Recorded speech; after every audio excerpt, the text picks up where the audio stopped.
Edward was in the shed where he lived with the other engines. They were all bigger than Edward and boasted about it. "The driver won't choose you again," said Gordon. "He wants strong engines like us." But the driver and fireman felt sorry for Edward. "Would you like to come out today?" "Oh, yes, please," said Edward. So they lit his fire, made lots of steam, and Edward puffed away. The other engines were very cross at being left behind.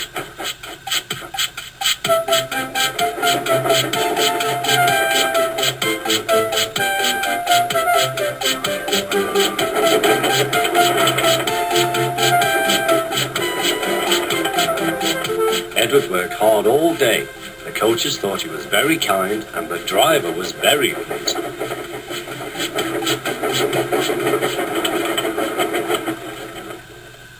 "I'm going out again tomorrow," Edward told the other engines that night. "What do you think of that?" But he didn't hear what they thought, for he was so tired and happy that he fell asleep at once. Next morning, Edward woke up to find nothing had changed. Gordon was still boasting. "You watch me, little Edward, as I rush through with the express. That will be a splendid sight for you. Goodbye, little Edward. Look out for me this afternoon."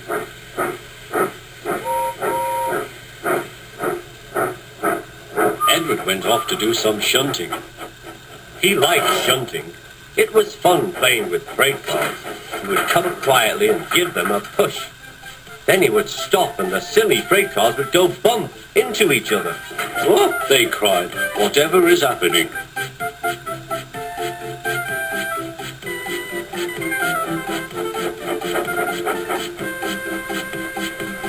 Edward played till there were no more freight cars. Then he stopped to rest. Presently he heard a whistle. Gordon was very cross. Instead of nice shining coaches, he was pulling a very dirty freight train. "A freight train, a freight train, a freight train," he grumbled. "The shame of it, the shame of it, oh, the shame of it." Edward laughed and went to find some more freight cars. Then there was trouble. "Gordon can't get up the hill," the porter called to Edward's driver. "Will you take Edward and push him, please?" They found Gordon halfway up and very cross. His driver and fireman were talking to him severely. "You're not trying." "I can't do it," said Gordon. "The noisy freight cars hold an engine back so." Edward's driver came up. "We've come to push." "No use at all," said Gordon. "You wait and see," replied Edward's driver.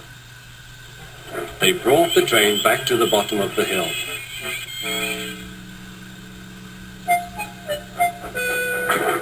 "I'm ready," said Edward. "No good," grumbled Gordon. They pulled and pushed as hard as they could.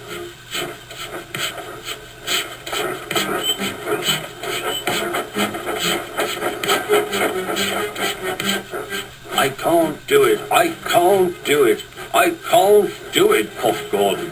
"I will do it, I will do it, I will do it," puffed Edward.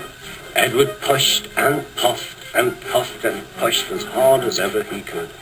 And almost before he realized it, Gordon found himself at the top of the hill. "I've done it, I've done it, I've done it," he said proudly. He forgot all about kind Edward and didn't say thank you. Edward was left out of breath and far behind, but he was happy because he had been so helpful. At the next station, he found that the driver and fireman were very pleased with him. The fireman gave him a nice long drink, and the driver said, "I'll get out my paint tomorrow and give you a beautiful coat of blue with red stripes. Then you'll be the smartest engine in the shed." Once, an engine attached to a train was afraid of a few drops of rain. It went into a tunnel and squeaked through its funnel and wouldn't come out again.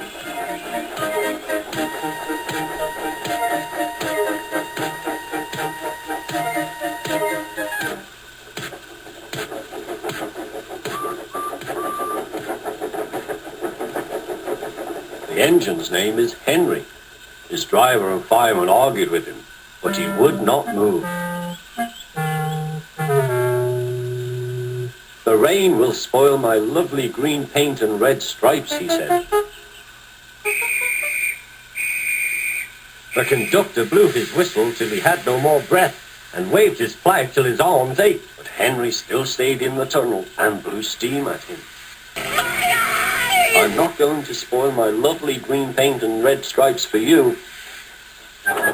Then along came Sir Topham Hatt, the man in charge of all the engines on the island of Sodor.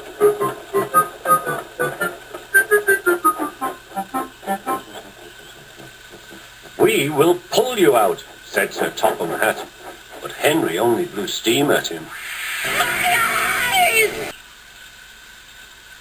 Everyone pulled except Sir Topham Hatt, because, he said, my doctor has forbidden me to pull. But still Henry stayed in the tunnel. Then they tried pushing from the other end. Sir Topham Hatt said, 1, 2, 3, push!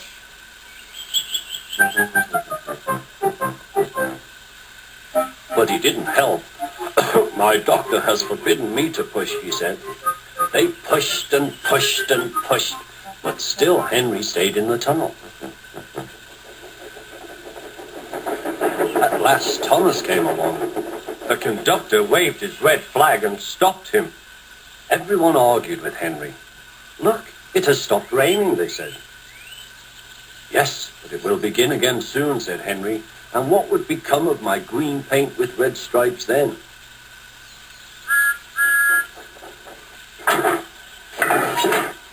Thomas pushed and puffed and pushed as hard as ever he could. But still Henry stayed in the tunnel.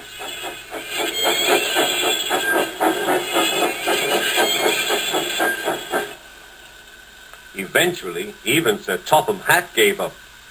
We shall take away your rails, he said, and leave you here until you're ready to come out of the tunnel.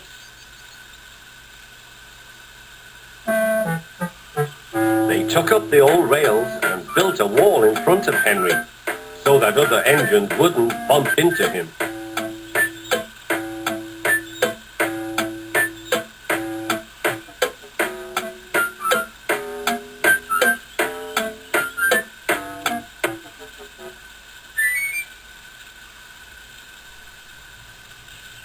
All Henry could do was to watch the trains pushing through the other tunnel.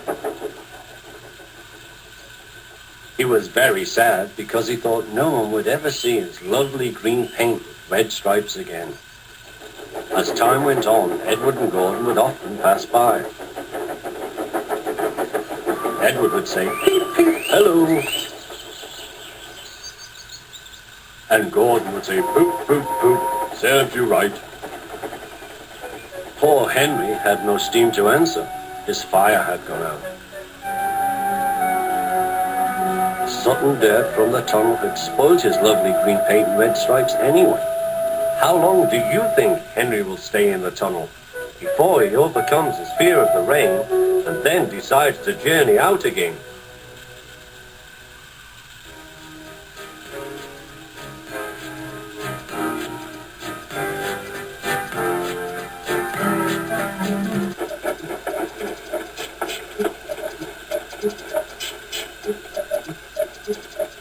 Gordon always pulled the big express. He was proud of being the only engine strong enough to do so. It was full of important people, like Sir Topham Hatt, and Gordon was seeing how fast he could go. "Hurry, hurry, hurry," he said. "Tickety-tock, tickety-tock, tickety-tock," said the coaches. In a minute, Gordon would see the tunnel where Henry stood bricked up and lonely. Oh dear, thought Henry, why did I worry about rain spoiling my lovely coat of paint? I'd like to come out of the tunnel. But Henry didn't know how to ask. "I'm going to poop at Henry," said Gordon. He was almost there when... And there was proud Gordon going slower and slower in a cloud of steam. His driver stopped the train. "What has happened to me?" asked Gordon. "I feel so weak." "You've burst your safety valve," said the driver. "You can't pull the train anymore." "Oh dear," said Gordon. "We were going so nicely too. And look, there's Henry laughing at me." Everyone came to see Gordon. "Huh," said Sir Topham Hatt. "These big engines are always causing me trouble. Send for another engine at once." While the conductor went to find one, they uncoupled Gordon, who had enough puff to slink onto the siding out of the way.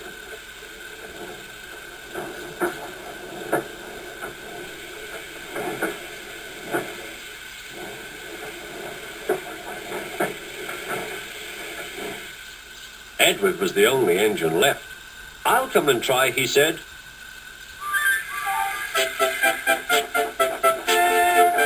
"Huh," said Gordon. "That's no use. Edward can't push the train."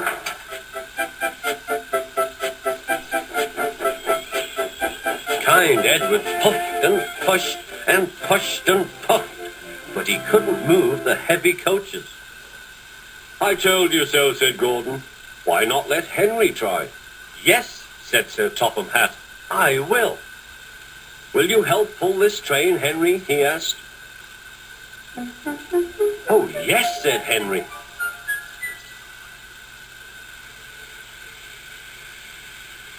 When Henry had got up steam, he puffed out. He was dirty and covered with cobwebs. "Oh, I am stiff," he groaned. "Have a run to ease your joints and find a turntable," said Sir Topham Hatt.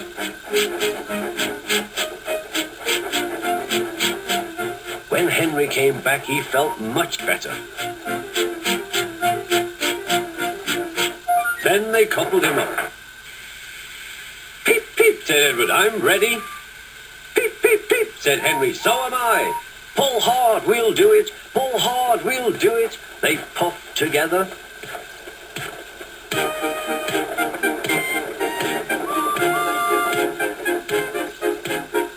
"We've done it together, we've done it together," said Edward and Henry.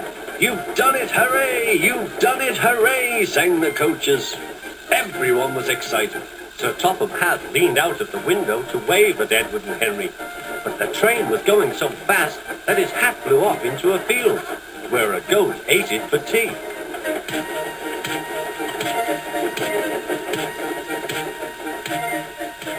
They never stopped till they came to the station at the end of the line. The passengers all said, "Thank you," and Sir Topham Hatt promised Henry a new coat of paint. On their way home, Edward and Henry helped Gordon back to the shed. All three engines are now great friends. Henry doesn't mind the rain now. He knows that the best way to keep his paint nice is not to run into tunnels, but to ask his driver to rub him down when the day's work is over.